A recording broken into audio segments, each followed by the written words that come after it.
I just wanted to do a quick introduction to poetry and see how it would go recording it and saying hello to you guys, just in case there were any audio issues.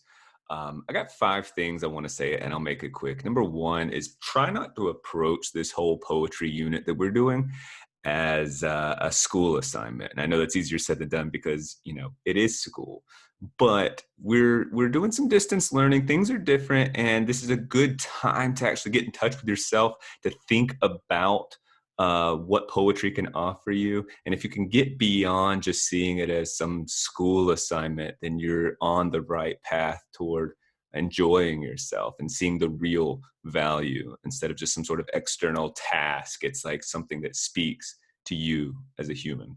Another thing I'm going to say, this is number two, don't worry about getting it, so to speak. We so often want to treat it like it's a math problem to be solved. But here's the deal: poetry, it isn't a problem, right? So you don't have to crack the code initially. You want to ask yourself some questions like, what overall impression do I get? And what ideas are floating around in my mind? And how does this poem make me feel? Those are good starting points to actually entering a poem. And just because it's confusing initially, or just because you don't get it right off the bat, does not mean that you are in trouble somehow, or that you've failed as a poetry reader.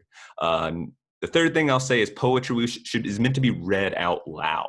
Okay, poetry is an oral art form before it is anything else. So whether you read the poem and you privately read it aloud to yourself, or we read it aloud in class, it's really important to hear that orally. Like, poems are meant to be read aloud.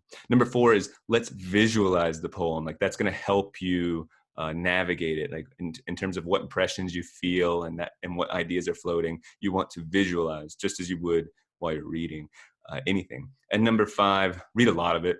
Like, go explore. Don't just do what's for my class. You're going to read good poetry and bad poetry, just like there's good and bad anything else. Enjoy yourself and expose yourself to a lot of it. That's all I got for you. Thanks.